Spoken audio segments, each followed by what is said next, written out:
दो ही चीजें हैं, पुण्य और पाप। पुण्य करेंगे तो ऊर्ध्वगामी हो जाओगे, ईश्वर की ओर बढ़ोगे, पाप ताप संताप सब नष्ट हो जाएंगे। और पाप करोगे तो नीचे की ओर जाएंगे, विनाश की ओर जाएंगे। और जितने प्रारब्ध पिछले जन्म के जो पाप ताप होंगे वो और बढ़ जाएंगे। कांटे के साथ कांटा निकलता है ना, हाँ कि नहीं? पाप और पुण्य, पाप करोगे तो पुण्य नष्ट हो जाएंगे और पाप बढ़ेगा। अब क्या होगा? विनाश। पुण्य करोगे तो पाप कट जाएगा और अपने आप से रूबरू हो जाएंगे। माने जिस उद्देश्य के लिए हमें ये शरीर मिला है वह उद्देश्य पूरा हो जाएगा। उद्देश्य क्या है? किस लिए शरीर मिला? कौन हो आप? बोलो। हाँ, इतने सारे लोग बैठे हैं। ईश्वर का अंश, ईश्वर के अवतार।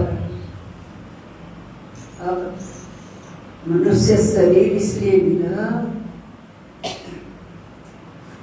कि अपने उस मूल से रूबरू होना है, अपने आप से रूबरू होना है, अपने आप की अनुभूति होनी चाहिए। हम कौन है?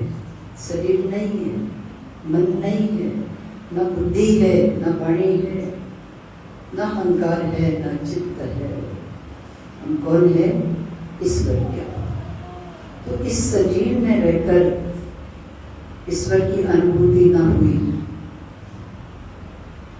तो हम सार्थकता की ओर नहीं जा रहे हैं, विनाश की ओर जा रहे हैं। विचार करो, क्या करना चाहिए?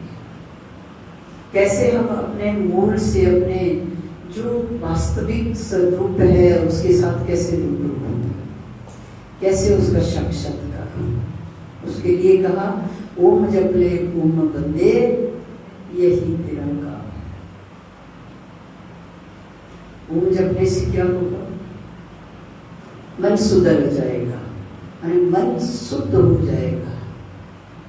इस मन में जो काम है, क्रोध है, अहंकार है, लोभ है, ईर्ष्या है, द्वेष है, सब खत्म हो गया। इसलिए कहा कि मन सुधरा तो तू सुधरा। हमारे मन सुधर गया तो सुधर जाएगी, शरीर भी सुधर जाएगी, शरीर की आदतें भी बदल जाएगी, स्वभाव भी बदल जाएगा। सुधर गया जहां नहीं, सारी दुनिया सुधर जाएगी। जो हम कहते हैं ये बुरा है, वो बुरा है, बुरा कोई नजर ही नहीं आएगा। फिर तो एक ही ध्यान होगा, असली नशा जिसे हम कहते हैं, छटा। हम अपनी भाषा में कहें तो छटा, छटा जब होती है, छटा माने नशा। शराब पीने वाला शराब पी लेता है, क्या किस लिए पीता है? नशा हो जाता है उसको, और उसको चिंता नहीं रहती, क्रोध विरोध सब भूल जाता है, सारी चिंताएं भूल जाता है, इसलिए तो पीता है। लेकिन वो नशा थोड़ी देर का है और वो विनाश की ओर ले जाता है। नशा करना हो तो असली नशा करो। कोई है जो ट्रेन करता है, और बोतल रख के बैठ जाता हो,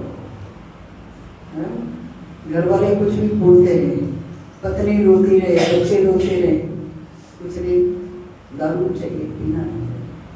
क्योंकि पीने के बाद फिर कोई बोलता नहीं, अरे छोड़ ना, क्या इसके साथ नहीं लगाए, शराबी है।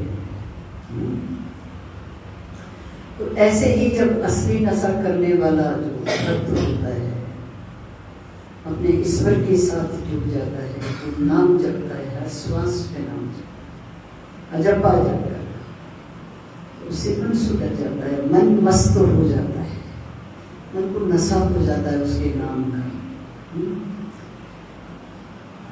क्रोध मिट जाता है, विरोध मिट जाता है, जितने तामसिक प्रवृत्ति खत्म हो जाती है, तमोगुण खत्म हो जाती है, सात्विकता आ जाती है, सतोगुण आ जाते हैं। उससे किसी भी तरह के, आज ये वक्त कह रही थी कि मेरे को अपने स्वप्न सुना रही थी, कैसे कैसे स्वप्न होते हैं। जो प्रेत आत्मा होती है वो किसी भी रूप में आ सकती है। कई बार हम सुनाते हैं ये बात आपको कि किसी भी रूप में आ जाए, छोटे बच्चे के रूप में आ जाए, किसी स्त्री के रूप में आ जाए, पति के रूप में आ जाए, परेशान करे। तो इस तरह की चीजों से छुटकारा पाने के लिए क्या करना है? नाम ही तो जपना है। जब ईश्वर के साथ रूबरू हो जाते हैं तो इस तरह की जो प्रेत आत्माएं जिनके साथ होती है वो अपने आप निकल जाती है। और दूसरा उपाय हमारे यहाँ ये है कि जो बाबा जी के अखंड धुने की भभूति है उस भभूति का सेवन करें। और कितना सहज है सेवन। भभूति पानी में डालो, छिड़काव कर लो। छिड़काव करने से भी जिसके घर में इस तरह की चीजें, कितने आज सुबह से लोग मन की बात कही, क्योंकि बहुत दिनों के बाद सबको मौका मिला अपनी बात नाथ के चरणों में रखने का, तो सुबह से ही लोग लगे हुए थे। तो 100 तरह की समस्या ये है वो है, कितनी चीजें हैं जो लोग परेशान करती है, कितनी तरह की ये प्रेत आत्माएं होती है, कितने रूपों में आती है। किसी का कारोबार नहीं चल रहा है, किसी के घर में कलेश हो रहा है, किसी को बुरे स्वप्न होते हैं, किसी को दबाव पड़ता है, किसी को वो चीज कई रूपों में नजर आ रही है। क्या करें, कैसे छुटकारा पाए? उसके लिए हमें सात्विक होना पड़ता है, उसके लिए हमें ईश्वर के साथ जुड़ना पड़ता है। भगवती का छिड़काव ये तो इतनी बड़ी ये वरदान है अपने। ये जो अखंड धुना यहाँ पर लगा हुआ है ये ऐसे ही नहीं लग गया। इसके लिए कितने लोग हैं जिन्होंने धुने के दर्शन किए? कौन कौन है जिसको धुने का पता है? धुना किस साइड लगा हुआ है बाबा जी का? नए लोगों को नहीं पता। आपके दाहिनी ओर, अब बाहर से जाओगे, बाहर वाला जो गेट है उससे अंदर आओगे तो सामने यही आपकी दाहिनी ओर बाबा जी का अखंड धुना चलता है। जो आपको भभूति का प्रसाद दिया जाता है वो उस अखंड धुने की भभूति है। और वो अखंड धुना कई वर्षों तक अनुष्ठान किए, साधने की, जप किया, तप किया, तब जाकर बाबा जी की कृपा हुई और ये धुना यहाँ पर लगा। और फिर इस धुने में वरदान है कि जो नियम से, जो विधिवत पवित्रता के साथ इस भगवती का सेवन करेगा उसके घर में टोना टोटका, नजर टोक, किसी भी तरह का दुष्प्रभाव नहीं हो सकता। कितने असंख्य लोग 42-43 वर्षों से लोग इस दरबार से जुड़े हुए हैं, पीढ़ी दर पीढ़ी जुड़े हुए हैं। जो नियम से करता है वो सुखी है, उसके कारोबार भी अच्छे चल रहे हैं, उसकी नौकरी भी अच्छी है, उसके बच्चे भी अच्छे हैं, उसके घर में शांति भी है। घोर कलयुग में शांति कहाँ है? तो जो नियम से करता है उसके लिए वरदान है। और जब हम छींटे लगाते हैं भगवती की, उस जिस घर में प्रेत आत्मा का आवागमन हो, प्रेत आत्मा का वास हो, तो छींटे लगाने से वो भगवती जो है वो ठंडे जल में हमने डाले लेकिन वो अंगारे बन जाते हैं प्रेत आत्मा के लिए। उनके पैर जलने लगते हैं, वो जलने लगते हैं, वो भागते हैं उनके पैर। इसलिए हम कहते हैं कि भगवती का छींटा लगा। अपने पूरे जितना आपकी जगह है उस जगह में, ताकि किसी तरह का दुष्प्रभाव प्रेत आत्मा का प्रवेश ना हो। वो कर ही नहीं सकते प्रवेश, तो अंगारे बन जाते हैं। ठंडे जल के छींटे भगवती उस जल में डाली है। वो भगवती दैत्य शक्तियों के लिए, नजर बुरी चीजों के लिए, टोने टोटके के लिए वो भगवती अंगारे बन जाती है, जला देते। और कितने लोग हैं जिनके साथ इस तरह का दुष्प्रभाव था, और कितने लोग हैं जो आज सुखी हैं। निसंतानियों को संतान की प्राप्ति कई कई वर्षों के बाद। कितने अनुभवी लोग यहाँ बैठे।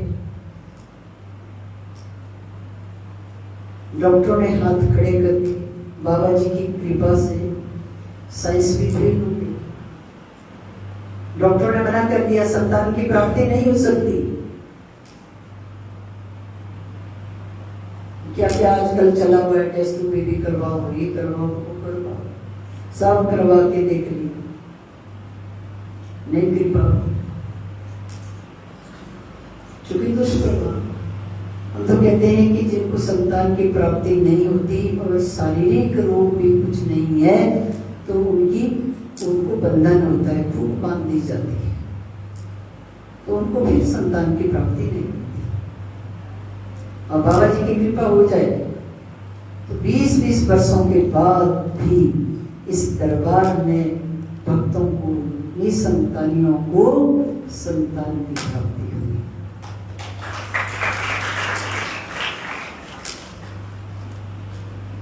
कितने ऐसे लोग इस दरबार में आए, देखे, हमने बात की, नाथ के चरणों में उनके लिए प्रार्थना भी की। पढ़े लिखे हैं, खूब डिग्रियां की हुई है, बहुत इंटेलिजेंट हैं, बहुत मेहनती हैं, बहुत संघर्ष करते हैं, लेकिन सफलता नहीं मिलती।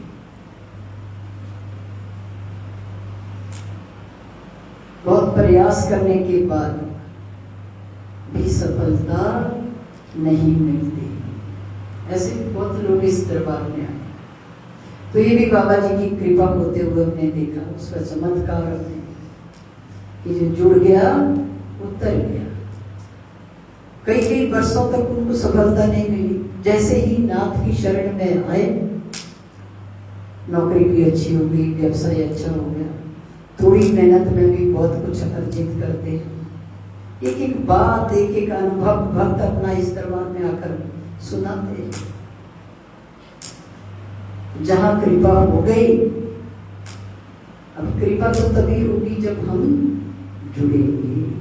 नियम, एक छोटा सा नियम हम देते हैं कि भगवती का सेवन करो, नियम से करना है। अभी आज कई लोगों ने पूछा, जो नए लोग थे, कि कैसे भगवती का सेवन करें।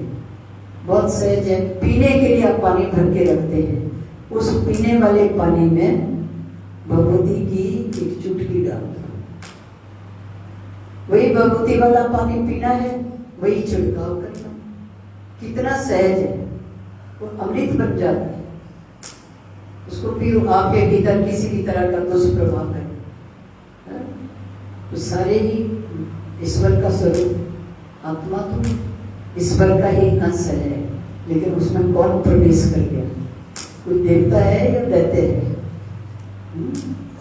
बंदा जो बंदे को खा जाता है, मनुष्य ही मनुष्य को खा रहा है, तो ईश्वर है वो दैत्य, प्रेत आत्मा है। कैसे छुटकारा पाए? कितना सहज है कि पीने के पानी में एक चुटकी डाल दो, भगवती वाला पानी पी। भगवती वाला पानी पीने से इस तरह का जो दोष आपके भीतर प्रवेश कर गया वो भी नष्ट हो जाता है, मन शुद्ध हो जाता है, आत्मा सुखी हो जाती है।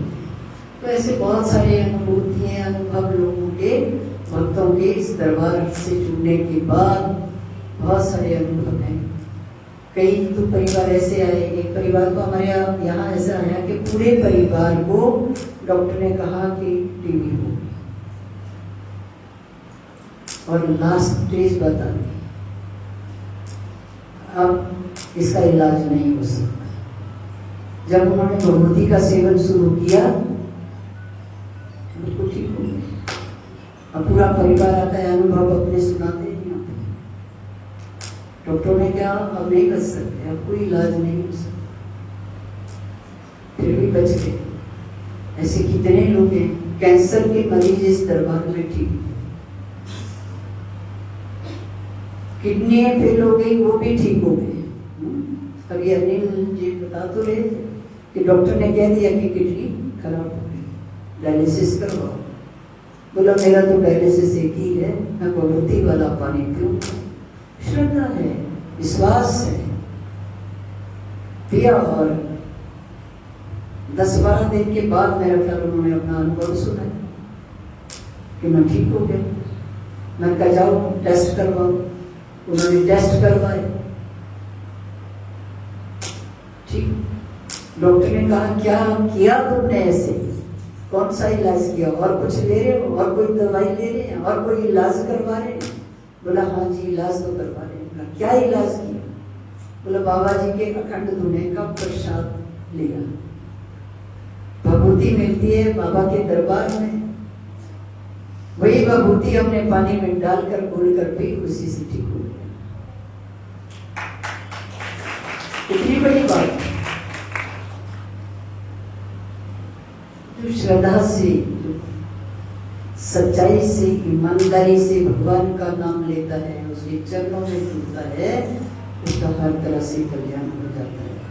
तो एक बहाना होता है, चलिए दरबार, जुड़ जाता है, खींच लेता है। वो हमारे बस का है उसके चरणों में जुड़ना, उसकी कृपा होगी तभी जुड़ पाएंगे। लाख कोशिश करें। कितने लोग हैं आसपास चाहते हैं जाएंगे, सत्संग में जाएंगे, बाबा का कीर्तन करेंगे, भजन करेंगे, बैठेंगे, जुड़ेंगे। हम भी जुड़े, बड़ी महिमा सुनी है इस दरबार की, हम भी जाएंगे, हम भी जुड़ेंगे। जुड़ पाते हैं?